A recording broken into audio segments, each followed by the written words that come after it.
for the introduction. Thank you very much, Mrs. Hi, everybody. Welcome to those who are here, who we can see, and to those on the phone. We're glad that everybody could be here, and to those who might watch this later, welcome, welcome. It's a real privilege for me to be here, especially, and to be able to introduce our speaker, Rabbi Richard Address, who is the founder and director of Jewish Sacred Aging. Rabbi Address served for over 3 decades at the Union of Reform Judaism in a variety of capacities. He was a regional director, and then in 1997, he was the founder and director of the URJ's Department of Jewish Family Concerns, and served as a special consultant for the North American Reform Movement in the areas of family-related programming. And he'll explain family, goes from birth until death. Rabbi Address was ordained from the Hebrew Union College Jewish Institute of Religion in 1972. He began his rabbinic career in Los Angeles. He served part-time for Beth Hillel in Carmel, New Jersey, while he was a regional director. And he also served as senior rabbi at Congregation Makor Shalom in Cherry Hill from 2011 until 2014. Rabbi Address received a certificate in pastoral counseling from the Postgraduate Center for Mental Health in 1998, and his Doctor of Ministry from HUC-JIR in 1999. In January of 2007, he was awarded the Sherut La'am Award by the Kaizman Institute for Judaism and Health. He teaches classes in Jewish family issues and sacred aging at the New York campus of HUC-JIR. It's especially meaningful for me to be here today to learn from Rabbi Address and to introduce him because he is one of my teachers right now as I am in the Doctor of Ministry program at HUC. So it's a delight to welcome him here to St. Louis in the way that Zoom allows. And I'm just going to turn things over to Richie. Thanks for being here.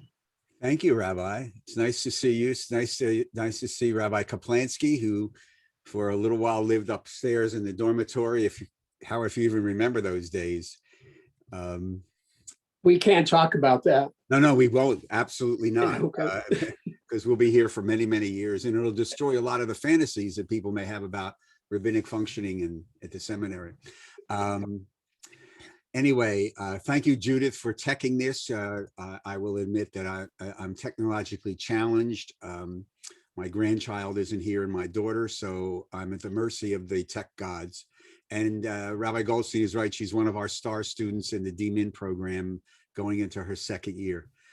So it's nice to see you. I hope everything's fine and dandy in St. Louis or wherever you are. I'm back home outside of Philadelphia where it's hazy, hot, and humid. In other words, a typical Philadelphia summer day. We have lots to talk about, and we're just going to go jump right thing. My assignment with you this morning is to really look at some of the issues that evolve around decision making towards the end of life. This is part of a larger workshop, one of the many, many workshops that we do with Jewish Sacred Aging. And while I'm talking about, I'll put in the plug for the podcast, because we do a weekly podcast called Seekers of Meaning that we post a new one on the website, jewishsacredaging.com, every Friday morning. And I urge you to take a look at that, because it's really the only podcast that really deals with, as the website does, the issues of spirituality and aging within the Jewish community. So part of our conversation, and write down your questions, and if something comes up, just put it in the chat, and we'll try to deal with it as quickly as possible. Part of our conversation is going to evolve around how our tradition takes a look at how we can make decisions towards the end of life. This is part of a much larger conversation, and I'm sure, given the number of people on the Zoom machine here, that many of us, me included, have faced these questions. And I know my colleagues deal with this on a regular basis with congregants, as well as perhaps in their own family. Just as a show of hands on the people on the video, because I obviously can't see the people on the phone, just raise your hand. How many of you have an advance directive? How many of you have advance directives, durable power of attorney, healthcare proxies, et cetera, et cetera? Okay. I want to start with one of the things that we've uncovered, and one of my students at one of my HUC classes, we were talking about this, about the fact that these are very spiritual moments. We sometimes don't think of them as spiritual moments, but they're very, very spiritual moments. So I'm now going to pray a moment to the tech gods and hope that they allow me to share my screen. So if we have a moment of silent prayer and this and share. Oh, mama, don't let Good. your sons grow up to be cowboy fans. Okay, here we go. This is a blessing. Now, I want to, and the reason why I point this out to you, this is part of what's going on in this huge conversation that's exploding in the Jewish community about end of life issues and decision making. So this is a blessing. Most of us, probably all of us, signed our advance directives in a lawyer's office. I mean, I just redid mine, and yes, it was in my lawyer's office. And the first time I did this about 10 years ago, I realized that I had literally made a document that acknowledges the fact that I'm going to die.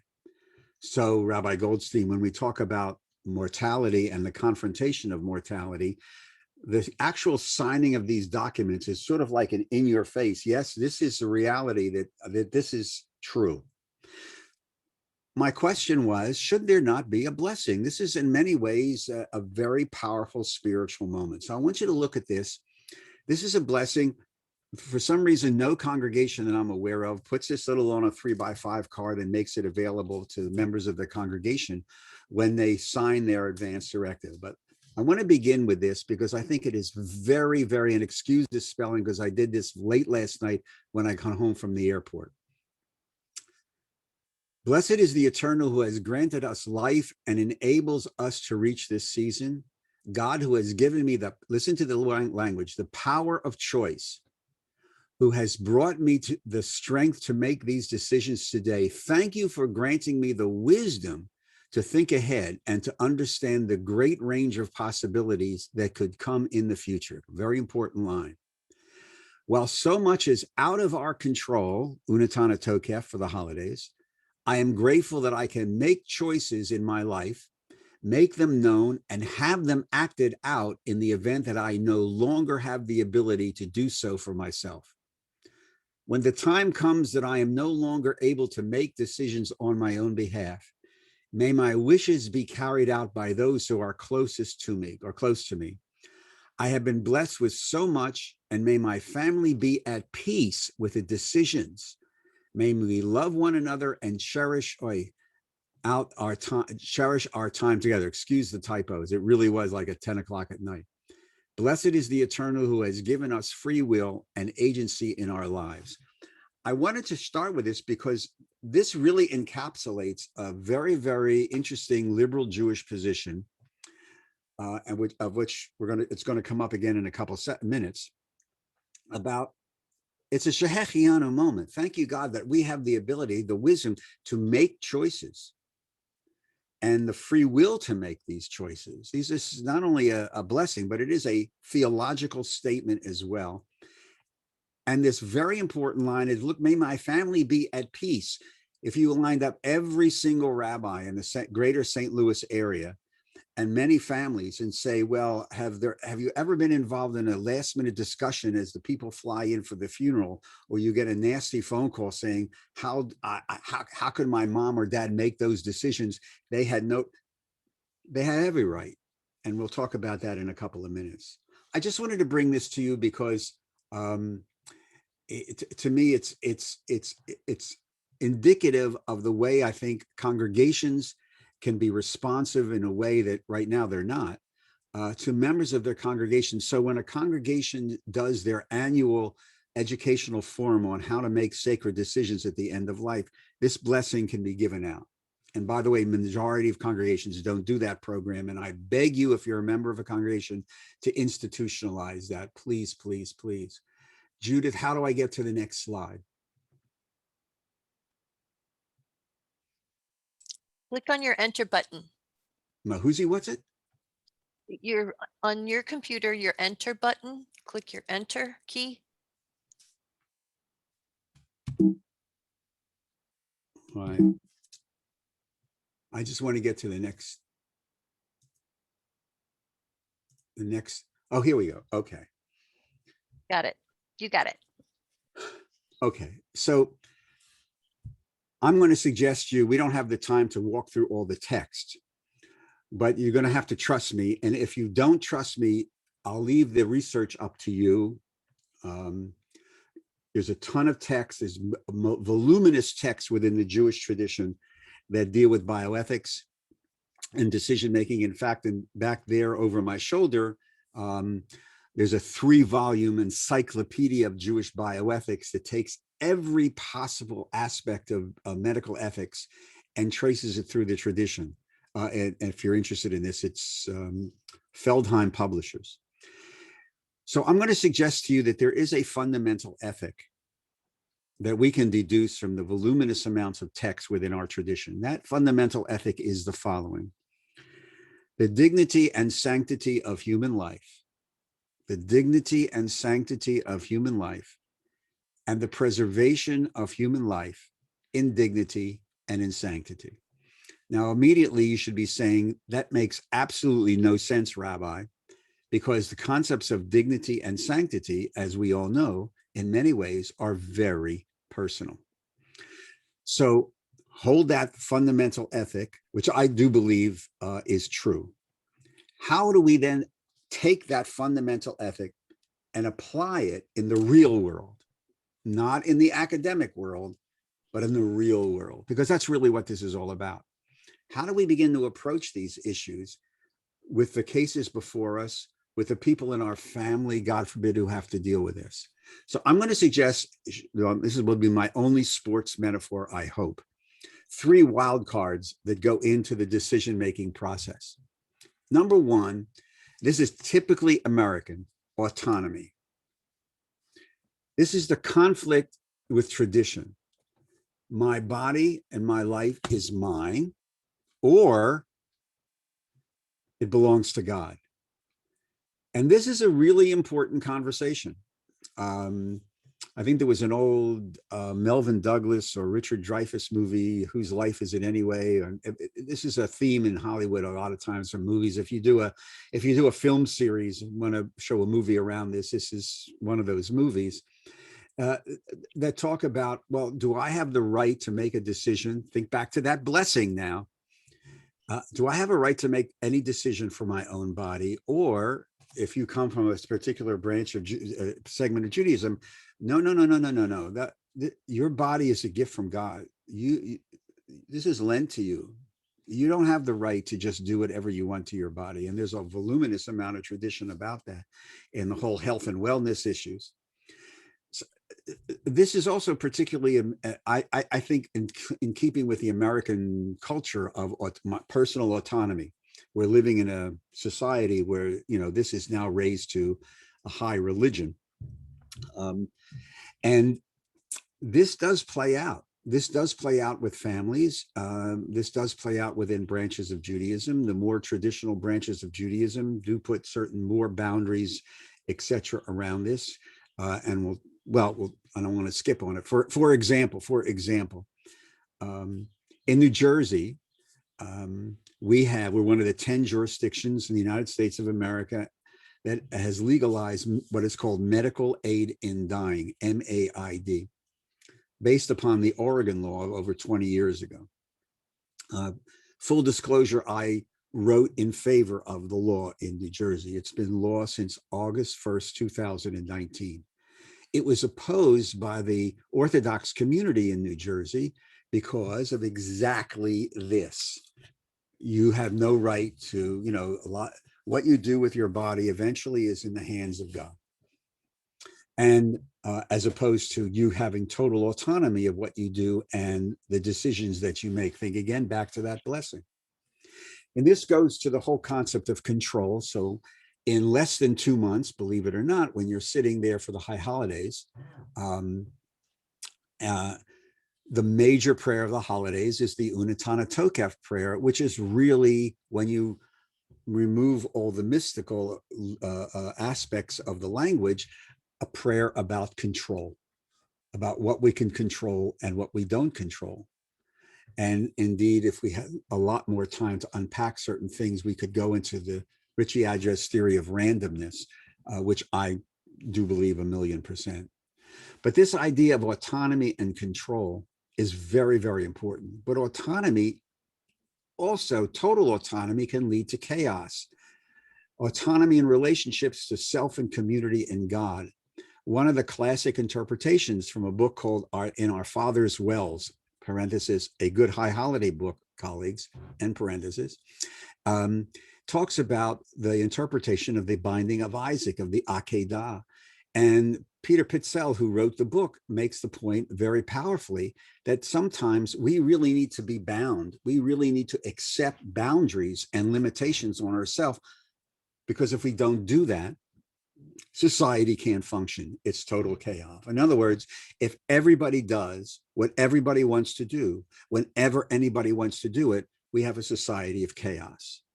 And indeed, if this is a political science talk, one could make the argument that actually we're entering a society in which that seems to be happening in many cases. So Pitzel makes the point that to be truly free, we must accept certain limits. And that leads to the second wild card on how we make decisions, and that's medical technology. And that technology is neutral. What we do with it determines its blessing or its curse, to paraphrase passages in Deuteronomy. The importance of educating people for choice. We do a lousy job in synagogue land and in the Jewish community as a whole, I think, of educating people of how to make holy, sacred decisions. We just don't do it well enough or enough, because in the complexity of this society, there's so many decisions that have to be made. So this is part of my stuff anyway, that I'm concerned that we just don't. So for an example, in the conversations we're having now, we just don't do enough teaching to our people to let them know that there's a wealth of Jewish tradition that can be informed of them. And lastly, we live in this society where we have this is not my quote, it's somebody else's, the promiscuity of information. We are bombarded with information 24 hours a day, 7 days a week, but the information doesn't always equate to wisdom. And in the issue that we're talking about, and many of you perhaps have walked this walk with a family member, where the doctors say, we can do this, we can do this, we can do this. Just because technology allows us to do something doesn't always mean we should. And many of us have had to walk this walk with a family member, and etc. The third wild card, if I can, and the third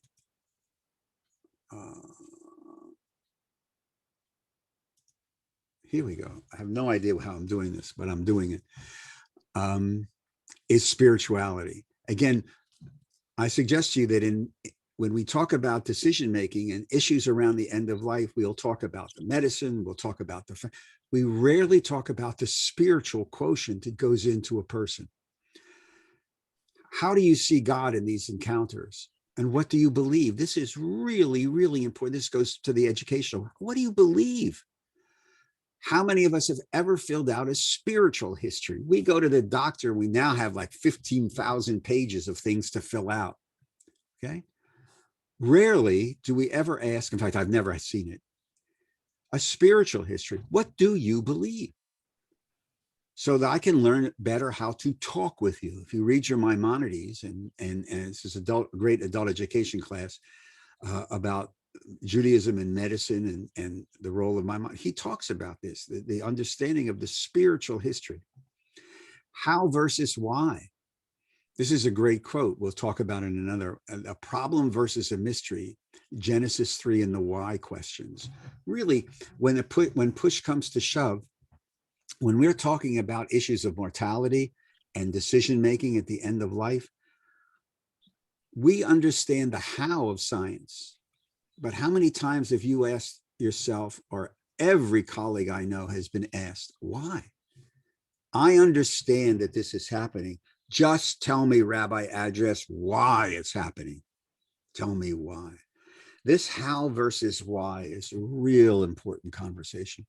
It's a very important conversation because it goes to the sense of meaning. The three why questions of Genesis 3, I believe, look, personally, I believe Genesis 3 is the best, one of the two greatest chapters in the Torah. The other top 1 and 1a is Deuteronomy 29 and 30. But Genesis 3, talking about mortality, this is where the biblical author says we're going to die. They introduce the understanding that we're going to die. Look, I also suggest to you, because I do believe this 1,000,000%, that the reason why human beings created religion and gods is because they had to deal with this fundamental reality, this reality that I am going to die. I don't like that. So maybe there's something beyond this. So maybe if we create mythologies that we can overcome this or find some sense of meaning. That's why the why questions of Genesis 3 are so powerful. Why was I born? Why must I die? Why am I here? So this is, you read Jewish theology, the why, these are the why, this is all that matters. Everything else is commentary. This is these three why questions. Rabbi Kaplansky and I had a class with a professor at Hebrew Union College many years ago. We were at HUC. This is before cell phones and computers and stuff like that. Before Google, before Safari, we actually had to like read the text instead of just going to the great God Google. We had this professor, Dr. Reines of blessed memory, and he basically said, look, the desire to live forever, the desire to live is in every human being, and at some point it comes smack dab into the reality that we won't, and the result of that clash is religion. And he was right. My suggestion to you in talking about these issues as we confront decision-making, end of life, that the spirituality issues cannot be ignored. If we ignore them, we ignore them at our own cost. The stewardship thing is the idea of the shomer, and if we were doing a workshop on caregiving as we do, this idea of the shomer goes back to one of the other things of autonomy, that the Jewish tradition understands that it is our responsibility as adult children to observe, to honor, and respect the wishes of our parents, our adult parents, even if we may disagree with them. And that's why these conversations are so vitally important in a family situation. We have to let people know, this is what I want. This is how I feel. Yes, I'll review this every 5 years because the technology changes every 5 years. What was not possible or experimental 5-10 years ago may now be standard operating treatment. So that's why if you have an advance directive, as part of your educator, make sure people in your community and your congregation and your family and you review it every 5 to 6 years. I just was reviewing mine, and I had to change. My children moved, they have different addresses. One of the people I wanted as a co-executor has passed away. I had to change that. These little things just make it a lot easier, as well as pre-need. Okay, any questions so far? Because now we'll get to the nitty-gritty. Okay, cool. Here's the address theory of decision-making. You are free to reject this. Okay, this is totally based upon 49 years of experience. Excuse me, l'chaim. Value context choice. We have the fundamental ethic, the dignity and sanctity of human life, and the preservation of human life and dignity and sanctity. We then have the question of how do we apply that to the real world? There's 3 wild cards: autonomy, technology, and spirituality. Impact how we make decisions.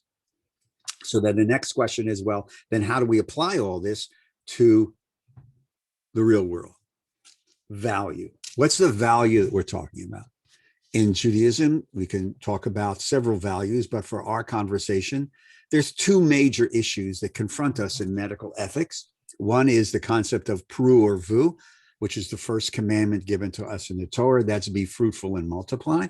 And that goes into the whole panoply of the beginning of life, which is not the subject of this workshop. But this is adoption, abortion, in vitro fertilization, surrogacy, all the things that are now part and parcel of the vocabulary of the beginning of life, being fruitful and multiplying. Pikuach nefesh is the saving of life. And so that leads us to the conversations that we have now. I am a believer, ladies and gentlemen, in the idea of context. Context. I think one of the great gifts of Judaism is that it is a contextual religious civilization. Very little is absolutely black and white, regardless of where you come from the religious perspective.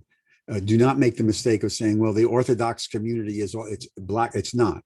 If you watch Shtisel enough, you'll realize that the Rebbe themselves sometimes have a halacha and they'll go this way and they'll go that way in order to make it fit the context before you. I think this is very, very important. There's a lot of gray. Gray is one of the great inventions of the human race. Things are rarely, as we get older, understand to be black and white. There's a lot of in between. That raises the issue of life's absolutism, because we're taught that human life, l'chaim, is the most valuable, important value that we have. And so the tradition always asks, is there a limit? Is there a limit to which the preservation of human life, go back to the fundamental ethic and dignity and sanctity, are there limits or boundaries? And the answer is, yes, there are.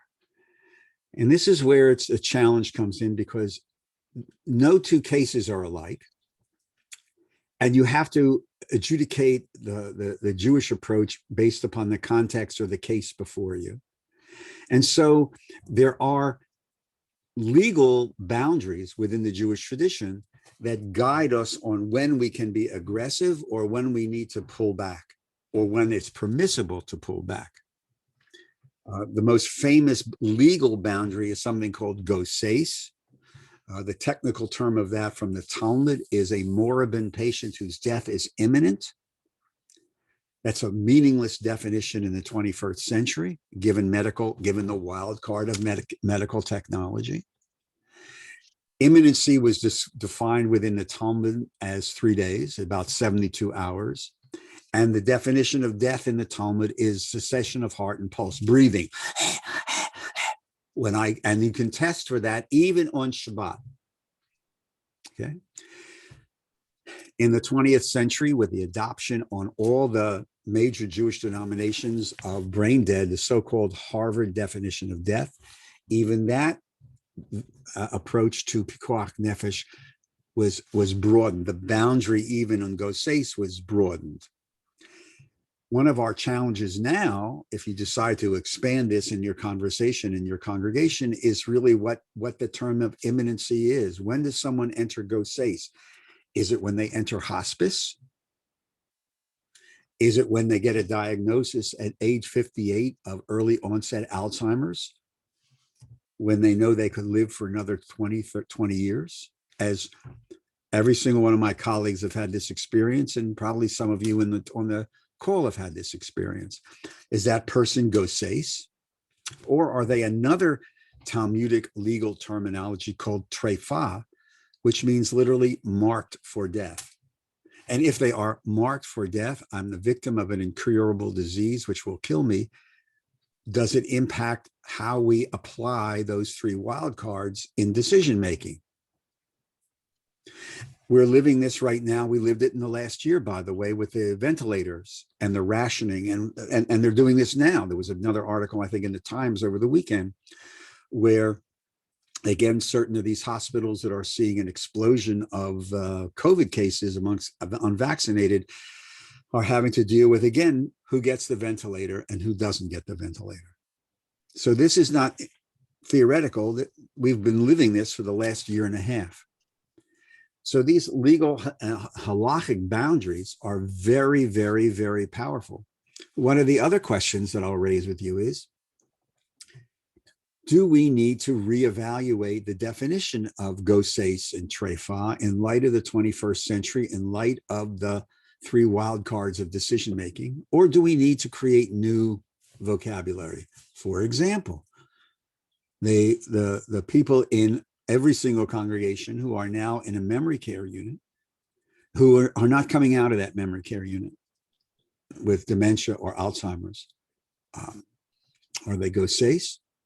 Are they trefa? Or do we have to create a new vocabulary to identify a different category of this relationship with life and Rabbi Goldstein mortality?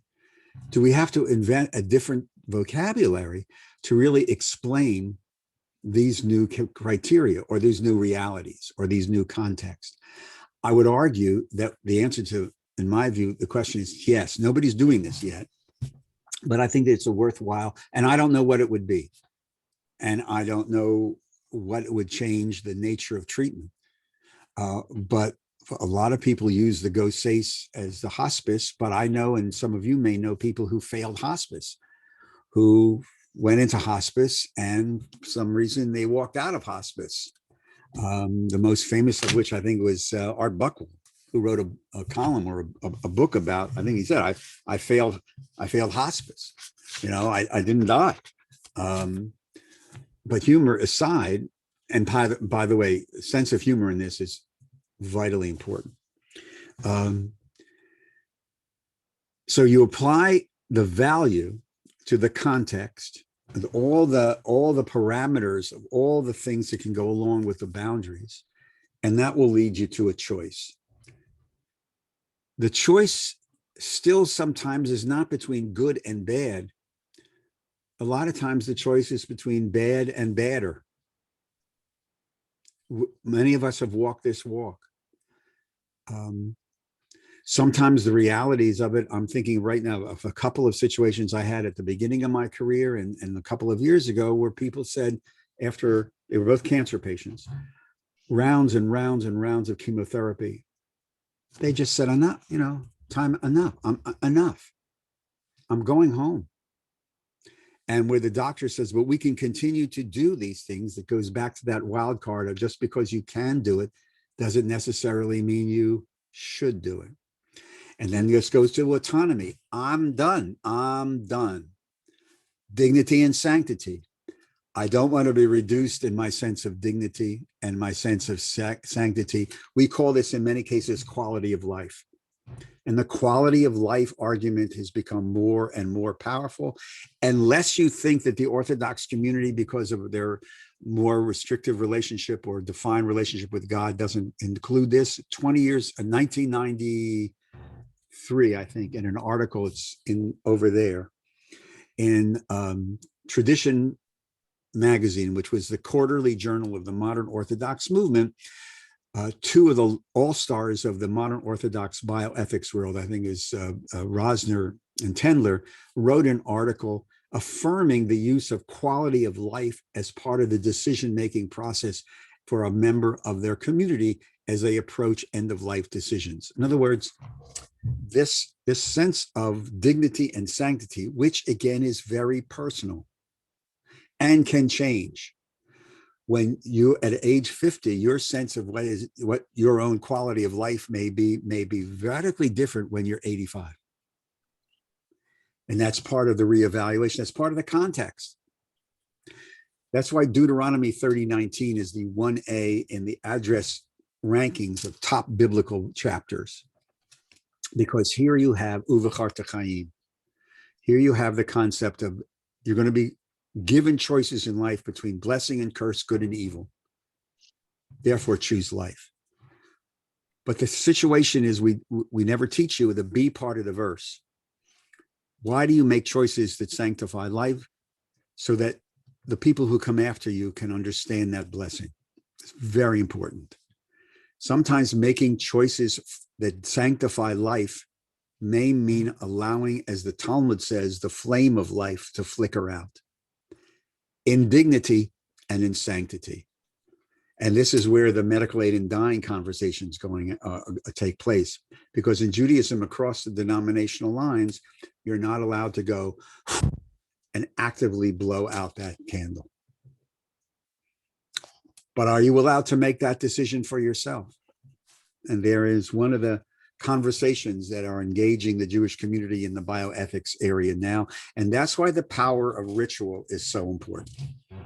And that's why I wanted to begin this with ritual, because I want to urge you that more and more in the middle of an explosion of rituals and meditations and prayers that deal with this. One of the most requested workshops we do is on new rituals for new life stages that talk about this explosion of attempts to ritualize and sanctify moments.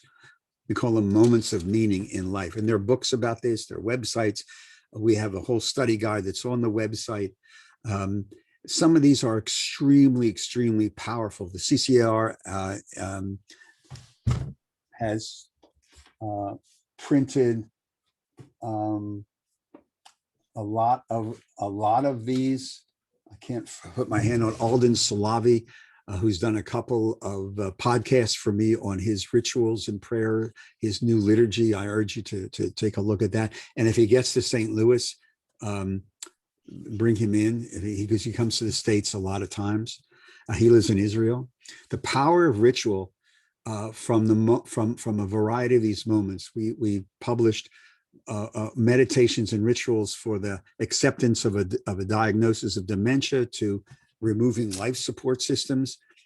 That's why I started this with a blessing for signing an advance directive, because the power of ritual takes a moment, which sometimes is extremely, extremely difficult, and elevates it to a sense of the sacred, which allows you to validate Deuteronomy 30:19 in making choices for life. Because in the end, you're sanctifying life. And in the end, you're allowing life to take precedence, even in death. And that's really part of the theology of who we are as a Jew. Because we are taught that no matter where we are, you're alive. That's why we say Modeh Ani Lefanecha every morning. We have been given another gift. There's this great Peanuts cartoon, to quote another Torah, which I'm going to use tonight in another workshop, with Snoopy and Charlie Brown sitting on the dock fishing. And Charlie Brown says in his bubble, he says, Snoopy, one day we're all going to die. And which Snoopy says in his bubble, he says, that's true, Charlie Brown. But until that day, we're all living. And that is really the Jewish theology summed up in a nutshell. You live until the day you die. These conversations about how to make decisions, and again, we're encapsulating what basically is a little bit longer, because the texts themselves are, even in the prayer book, very, very powerful. So what I want to finish with is these. These are a series of thoughts that I think give texture to these conversations, and I think we're right about on time. We're good. Are we okay? Yes, we're perfect. Cool. Wow. Should tell my wife that. The quantity of life is in the hands of God. The quality of that life is in our hands. This is the late Rabbi Max Artz, a conservative rabbi. This is a great line, because it really goes to that theory of decision-making. It goes back to the autonomy, and it goes back to, we can't control the time of our life. We do not know the day we're born. None of us sitting here right now know the day we're going to die. So it's a Charlie Brown cartoon. So until that time, our tradition demands that we live. And so there's one of the tensions, we can talk about this if you want. One of the tensions that we experience, especially in our work in Jewish sacred aging as we get older, is the tension between existing and living. By the way, which is a high holiday sermon, which you're not getting right now. But existing and living. A lot of people we know, just they exist. How many people live? I mean, just live, just grab it. This is a book from the Jewish recovery movement, Spirituality of Imperfection. This is a great quote. Stories reveal a spirituality that views life not as a problem to be solved, but as a mystery to be lived. We don't spend enough time talking about the mystery. I will, full disclosure, my theology is very comfortable understanding that this whole theology God thing is a mystery. It's a mystery, and that's okay. I don't have to solve it. I don't have to do medieval philosophical proofs for the existence of God. It is a mystery, and it's changed over the course of my life. Exodus 3, which is the proof text for that. We approach so many things as a problem. Solve this problem, move on, solve the next problem. We're taught that way. But the religious person understands that there is a great mystery in life. There's a really old prayer book that, if you're from a Reformed congregation, the Gates of Prayer, otherwise known in the trade as the Gates of Blue. We who study seed and cell. It's a great prayer, by the way. I don't know whether it made it into Mishkan Tefillah, the new prayer book, but it's a great prayer because it really understands that there's a huge mystery out there, and that's okay. And let's accept that. This is from a wonderful biography of Maimonides by the late Dr. Sherwin Newland. It is hardly a source of wonder that 213 of the 613 commandments enumerated by the sages and eventually codified by Maimonides have in one way or another to do with the care of the body. Judaism is rich in its tradition about the body, and it's also a holistic medical system, which is why that spirituality wild card is so important. Judaism is a system that understands this total linkage between the mind, the body, and the soul. We are a holistic medical model. Read Maimonides. I think it's his essay on the preservation of youth. This is a Heschel thing. If you do nothing else, you got to read this essay. Heschel gave this speech to the American Medical Association in 1963. Okay. The doctor is God's partner in the struggle between life and death. Religion is medicine in the form of a prayer. Medicine is religion in the form of a deed. That is a great quote. That is a great quote. If you want to just get blown away, that this essay, I urge you to read. It's available online. It's also available in a book called The Insecurity of Freedom, which is still in print. It's a paperback by Schocken Books. There's two essays that I always, the patient is a person, and the essay called To Grow in Wisdom, which was given for the first White House Conference on Aging back in the 60s. They could have both been written yesterday. And this is the Gawande book that many of you probably have read, Being Mortal. As we approach the end of life, his 4 questions that he says we should ask: what are your biggest fears? What goals were or are most important to you? What trade-offs are you willing to make? And what trade-offs are you not willing to make as we approach how we're going to approach these issues towards the end of life? What are you fearful of? And for many people, it's being alone. In most of the workshops we've done, there's several fears that people have enumerated as we age. Remember, most of my work is with all my work basically is with Jewish sacred aging. So these conversations come up all the time.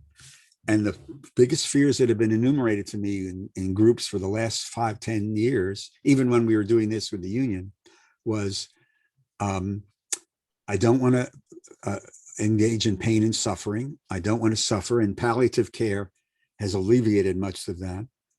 I'm scared of outliving my money, which in the United States of America is a real significant fear, real fear. I live this with my mom. I want to be clean. I don't want to be, in a situation where I'm toileted all the time. I'm a mess. And the biggest fear is I don't want to be alone. I don't want to be alone. This is another high holiday sermon on the word livado, but you're not getting that now. But this epidemic of loneliness, which has been exacerbated by the pandemic, is very, very real. What are your fear? What's most important to you? Which is the flip side of those 4 fears? What am I willing to trade off as I move toward the end of my life? This goes to the comfort, creature comfort, goes to the quality of life conversation. And what am I not willing to, and every colleague, and some of you have had this conversation perhaps with people in your family, of saying, as long I'm okay, do whatever I'm comfortable, but as soon as I can no longer do this, then I have to reevaluate anything. And this is in gradations, Usually the first major this is taking the keys from the car, which is a whole other conversation. We don't have time to do that now. So in conclusion, fundamental ethic. The fundamental ethic applied to how we make a decision based upon the 3 wild cards: autonomy, technology, spirituality, applied to the theory of decision making, applying those wild cards to value, context, choice. What's the value that we're talking about? How do you apply that to the specific context in front of you? What are the boundaries? Which leads you to make an intelligent Jewish-based choice, even though that choice may be between bad and badder or bad and worse. And some of these thoughts. Okay. All right. So now I will stop sharing the screen. Thank you, Judith, for walking me through this. And if we have any questions or comments, I would love to enter dialogue with you. We do have a couple from Shulamit. Do you want to unmute yourself and ask, or she asked a couple different questions. Yes, thank you. Thank you, Dr. Address. It's always a pleasure to hear your wisdom. Thank you. I wrote early on, how about pikuach nefesh and preserving life versus hastening death? And I know I've conflated a few concepts there, but I think I remember that it was Elliot Dorff who wrote a book on Jewish medical ethics. Yes. All the rabbis on the call could correct me, but I have. No, you're right. It's called On Matters of Life and Death. Thank you. That's what I remember. And again, the ideas may be different from when I read those books. It was about 10 years ago. But the question, you touched on it when you talked about Gosses and hospice, and things are not black and white as much as they used to be for many people. I downloaded the USCJ conservative movements documents that had 3 different choices by 3 different paskanim that said why they had those choices. And I wondered if the reform movement has done such a thing. That's another question. No, it's a great question. So number 1, Pikuach nefesh. No, I'm just trying to outline, because it's a long conversation, but thank you. Number 1, the debate about prolonging life and hastening death has been covered immensely in Responsa. One of the key reform responsa is allowing a terminal patient to die or the use of drugs in a terminal patient. And in those responsa, which are all available on the CCR website, but other places as well, they talk about the boundary issues. And then they go into they go into the boundary of Gosses, and when it is permissible to stop, even to the withdrawal of nutrition and hydration. And there's responsa on that. And even in the Orthodox responsa, have the ability to remove machinery. And they create the idea, well, we're going to just make sure that the machinery is running correctly, and we'll test the machinery. And it's like a pill pull of how to allow what needs to be done without violating halacha. Within the more liberal terminology, we always use the same text and interpret them a little bit differently. The basic halachic text for this is the death of Judah Hanasi, who was dying, and his disciples gathered around him to pray, please don't die, taking the metaphor of machinery. The maidservant knew he was dying, and the merciful thing was to get him out of his suffering and let him die. So she goes to the roof and throws a clay pot, and as the clay pot crashes on the ground, all the disciples go like that, and in that moment his soul departs. And that's the classic Jewish, cross the denominational lines, interpretation is saying there comes a time when it's okay to allow the flame of life, which is a Talmudic image, by the way, to flicker out in dignity and in sanctity. And so there's there in all the writings across the denominational lines, there's response in all the traditions. In the book that we did for the URJ called A Time to Prepare, which was the life data, advanced directive, healthcare proxy, ethical will, rituals for end of life book, that when the URJ got rid of all the departments, including mine, all this stuff disappeared. However, I liberated, because we wrote it, I liberated some, and I have a meeting with my web guy. We're revising all this, bringing it up to date, and we're going to put it all on jewishsacredaging.com sometime in the next, before the end of the calendar year. I mean, I have no budget to do so, and I have a guy who's going to help me. But the advanced directive thing, Shulamit, is expanded. Each denomination has these things, and even in the work that we do, and in the ritual stuff like this work, there's even a couple of advanced directives for people who have been diagnosed with early onset Alzheimer's. This is available because the questions that the first one I have is from a doctor from the University of Washington. And I don't have that over. If you want to, email me and I'll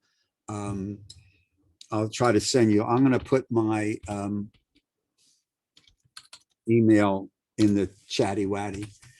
But this decision about through the responsa, the denominations all understand that this is very, very gray and fluid.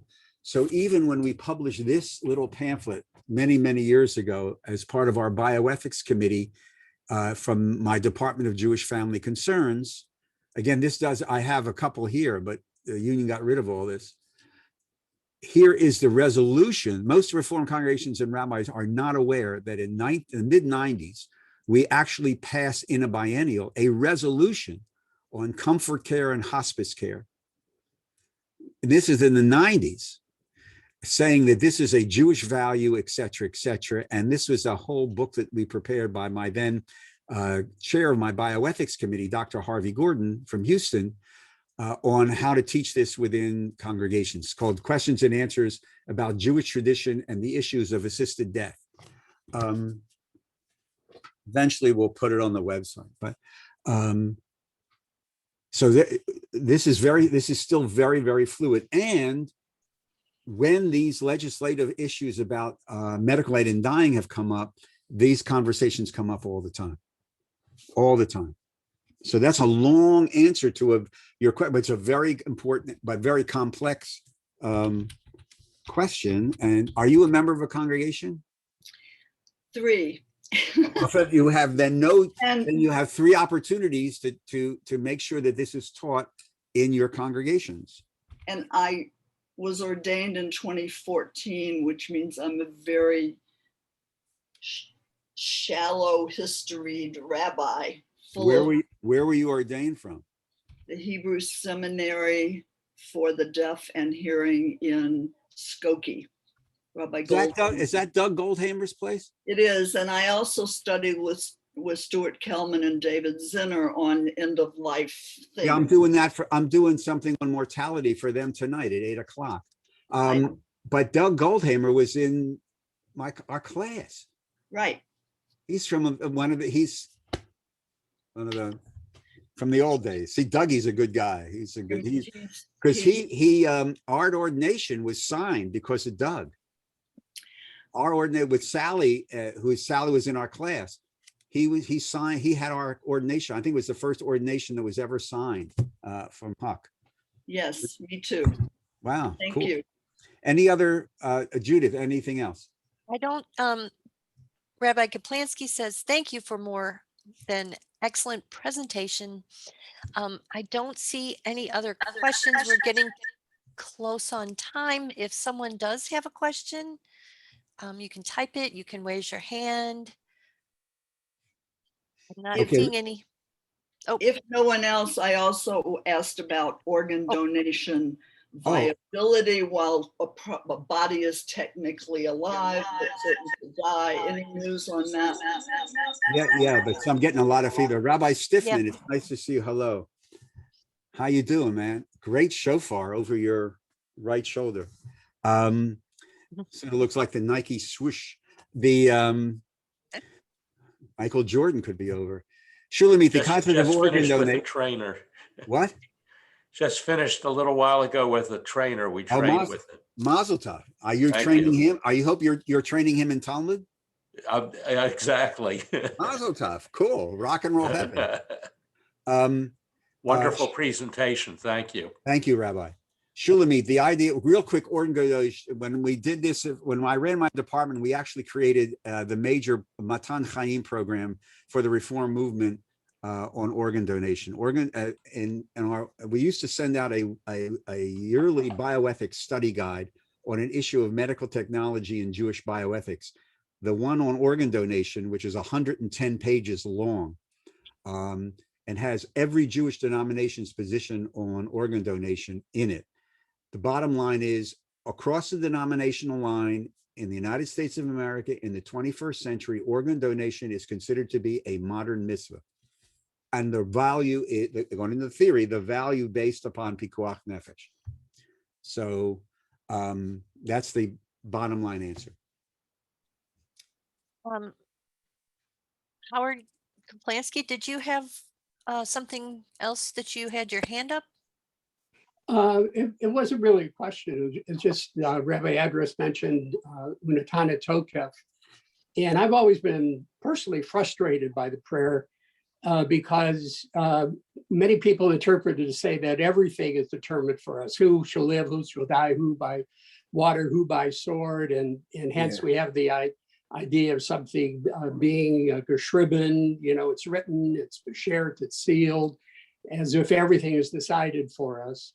Certainly many things are beyond our control, but as we have the prayer in our Machzor, the last line to me changes that whole perspective because it says in translation that even the most severe decree is averted through acts of loving kindness or good deeds, which my perspective is that we do have control. There are some things beyond our control, but through our actions, we do have control.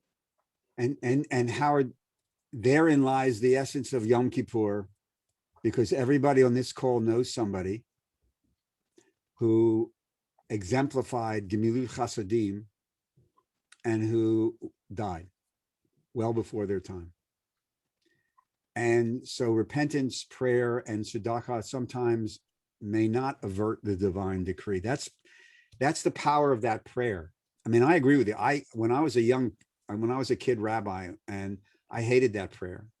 Now I know it's the most important prayer in the High Holiday Liturgy, because I understand, to me, it does speak to the fact that we can control a lot of things in life, but the ultimate truths and realities, it's part of the mystery. And so that's the why questions of Genesis 3. why have I had to do funerals for 5 or 6 of my closest friends in the last decade? Jakey Jakoski, Mm. a couple other guys, Johnny Kendall a year and a half ago, guys younger than me,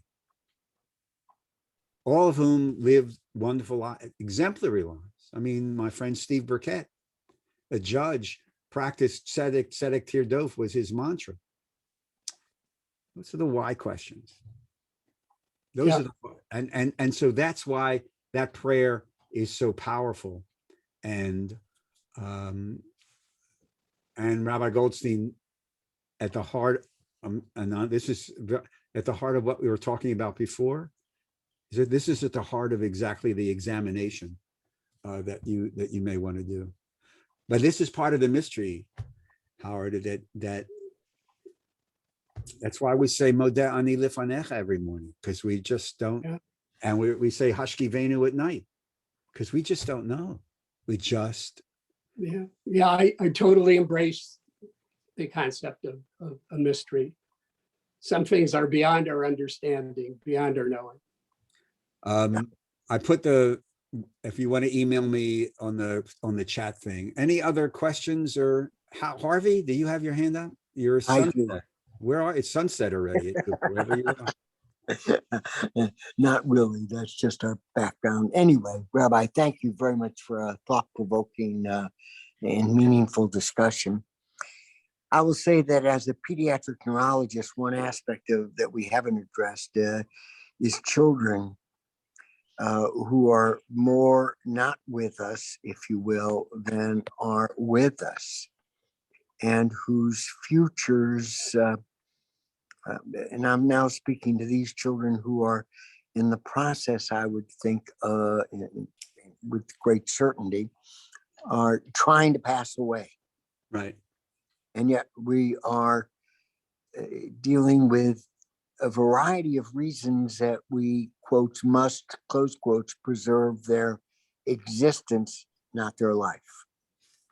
And one of the things that I found most challenging and difficult was helping the parents deal with so many issues.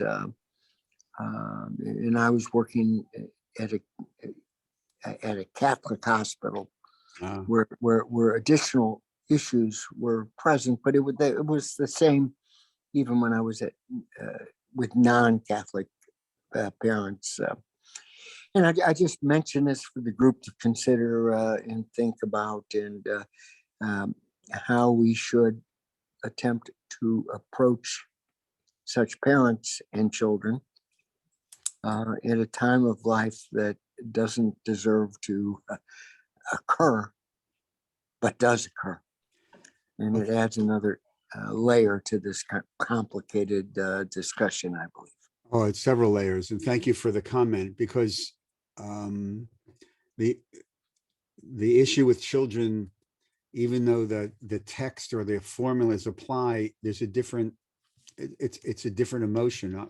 For a while, when I was a regional director in the late 80s, early 90s, I volunteered as a chaplain at Children's Hospital of Philadelphia, which is a major children's hospital, and where I actually saw miracles take place. And you walk into CHOP, as it's called here at home, there's a different feeling, because you're dealing with, newborns, or you're dealing with 2-year-olds, or you're dealing with a 5-year-old. And I remember many cases where the choices were agonizing. And so it brings up another tension. We talked about this tension between living and existing. I'll just leave you to contemplate one of the other tensions, which I feel is very much part of our life, especially as we get experience in life. And that's the tension of holding on and letting go. What do we hold on to? And when are those contexts when we have to let go, and how hard it is in many cases to let go? It's another conversation for another time. But that's a real tension. And especially, as Dr. Kander is pointing, it's sometimes, is it easier to have that tension when somebody's 95 as opposed to when somebody's 5? And if you lined up all the colleagues, clergy in the St. Louis area, regardless of denomination, I would bet you my Philly tickets, which are basically worthless, that every single one of these clergy have had this conversation and struggle with this tension. Judith, Thank you. you're the boss. I think that we might have to end for today. This has been recorded. So if you want to review it or share it with a friend, I will have it on the website by the beginning of the week of next week. Rabbi Address, thank you so much. This was so insightful and wonderful information for us to absorb. And it may take some time for all of the information to digest, but I really, really appreciate everything that you've shared today. And thank you everyone for being here today. Also, one question, one quick comment. Carol had asked if she wants the website for the Jewish Sacred Aging and also a copy of signing advance directives. So if you would send me some information to my email address that I can share with the group, I can email everyone, Okay, would the that be website, okay? yeah, the website is on the, I put that in the chat too, Okay. jewishsacredaging.com, and my Okay. email. It's in the Okay. chat. You can feel free to distribute that. Did the person want the blessing? Is that what they wanted? Yes, looks, Carol says, Carol, you can Oh, Carol, unmute is yourself. that Carol? Yeah. You're nodding your head. You're there. Yeah. You want the blessing. If you, I tell you what, Carol, go in the chat, send me an email with your email, and I'll send you the blessing. Unless Judith, you want me to send it to you and you can distribute it. Why don't we do that? Because everyone, I believe, would like to have that as well. So if you want to send it to me, that would be great. And I can send it to everyone. Okay, I'll do that. I'll clean up the spelling. I apologize for the spelling. But it literally was, we got home from the airport and I was trying to do too much at the same time. Anyway, hey, everybody, you all take care. Rabbi Stiffman, Rabbi Kaplansky, it's good to see you. Double A, I assume that's a St. Louis Blues hat. All I can say is go Flyers. They're not going anywhere anyway. Judith, thank you very, very much for teching and helping me out. Rabbi Goldstein, Absolutely. I know had to leave, so I'll talk to her later. Stay safe, everybody. Be well. Thank Have you a good so much, summer. Rabbi. My Thank you pleasure. very much. Anytime. Rabbi, Yasher Koach. Bye-bye, guys. Todah. Shavua Tov.